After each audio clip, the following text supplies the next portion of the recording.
Comment vivre l'ambiance mexicaine pour le prix d'un ticket de métro avec le Dia de los Muertos, la célèbre fête des morts mexicaine qui se fête aussi à Paris grâce au collectif Nadiecha.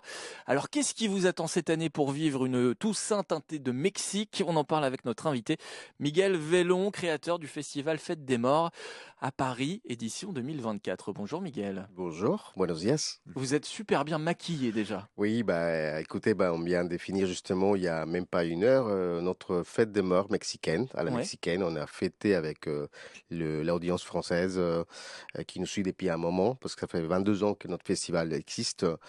Donc on fait notre festival et on promoit et on diffuse la culture mexicaine et Ouais. notamment la fête des morts mexicaine. Donc voilà, je suis habillé dans les couleurs du Déjà, ouais. Mexique, comme pas mal des Français qui sont déguisés dans les couleurs mexicaines. Ouais, n'hésitez pas à les regarder d'ailleurs sur l'application ici, puisqu'on est sur l'application ici. Si vous voulez voir un petit peu le maquillage de Miguel, le superbe maquillage de Miguel, vous pouvez le faire.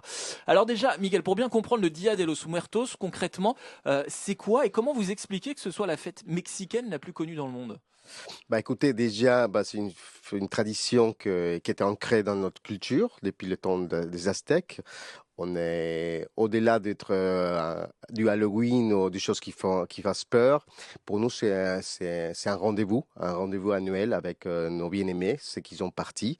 Donc, depuis le temps des Aztèques, ils faisaient des hôtels des morts, ils préparaient les hôtels des morts pour accueillir ces bien-aimés. Et c'est une tradition que les Espagnols ont adoptée, au fur et à mesure a évolué, et puis on la garde.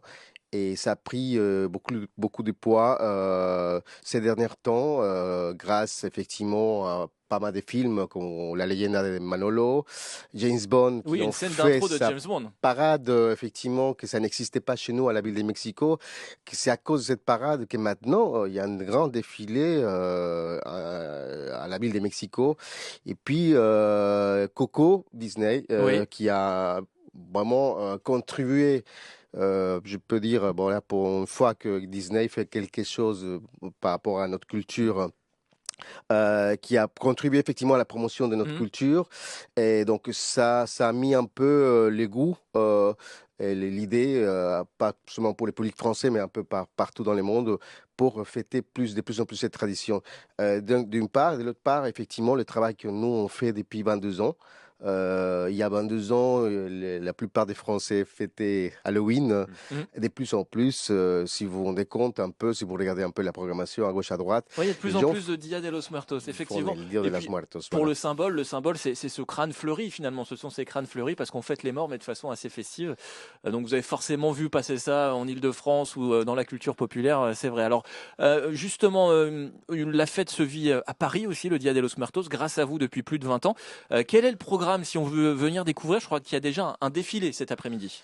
Oui, oui, on a déjà eu, il faut dire qu'on est vers la fin du festival. Ça a commencé depuis plus d'une semaine. Mhm. Aujourd'hui, justement, à 11 heures du matin, vous avez la messe de la Toussaint à l'église de Saint-Méry. C'est entrée libre. C'est dans le 4e arrondissement. Dans le 4e arrondissement, vous avez à 15 heures le petit parade défilé. C'est pas les défilés de James Bond, attention, c'est quelque chose qu'on fait avec les gens qui aiment se déguiser. Et on donne des prix aux petits et aux grands. Ça, c'est pour aujourd'hui, le jour de la Toussaint, un peu Ouais. un rendez-vous avec eux. Demain, c'est le côté danse. Demain, c'est la danse, effectivement. Il y a une troupe qui est arrivée de l'État de Jalisco qui va faire une masterclass demain matin à Art Galerie, dans le 11e arrondissement. Et les soirs, ils vont faire une présentation de sa chorégraphie. Pareil, 7h30, une seule présentation. Et dimanche, c'est la clôture de notre festival avec une journée gastronomique. On a un chef des Puebla avec sa femme qui est femme des cuisinières traditionnelles qui font un brunch mexicain à l'hôtel Inca. Il y a un hôtel traditionnel, un mural, il y a une installation qui a été faite par des artistes visuels qui sont venus de Chiapas, de San Cristóbal de las Casas et de Jalisco. Donc les murales, vous pouvez venir voir ça. Vous pouvez venir faire des ateliers, des alebrijes, des cholos-quincles, des rencontrer des artisans de l'État de Oaxaca et de Mexico. et toute une journée autour de la gastronomie à l'hôtel Inca avec ses brunchs les matins, les ateliers, des stands des ventes et puis un dîner de clôture Très bien. justement à l'hôtel Inca pour effectivement s'approcher plus de notre fête des morts, mais effectivement avec la gastronomie qui est Ouais, comme la c'est très française, important. c'est C'est l'une des très important. gastronomies très... Et c'est important pour vous aussi, enfin, on vous sent évidemment hyper investi par cette mission de faire découvrir cette fête et plus globalement la culture mexicaine aux Franciliens. C'est important ça pour vous aussi. Oui, écoutez, je pense que oui, on est autant que vous en France, on est héritier De tradition. des traditions et on est très très fiers de plus en plus d'avoir cet héritage. Et ce qu'on dit actuellement, effectivement, c'est que, comme je viens de le dire tout à l'heure, bref, les États-Unis, les Américains avec Coco, ils sont mis à la mode un peu plus ça. Et nous, ce qui est important, c'est maintenant garantir que cette tradition reste et que ça ne soit pas une tradition dénaturalisée comme la plupart des choses C'est qui ça. touchent les gringos et qui font de notre tradition. Donc on essaie effectivement de De garder faire notre ça tradition bien et de faire pour découvrir promouvoir. la culture mexicaine aux Voilà. Franciliens. Merci beaucoup Miguel Vellon Merci à d'avoir vous. été avec nous ce matin, créateur du festival Fête des Morts à Paris, édition 2024. Le festival Fête des Morts, c'est encore aujourd'hui et jusqu'à dimanche. Et donc aujourd'hui le défilé aux alentours de 15h à la fontaine Stravinsky dans le 4e arrondissement parisien.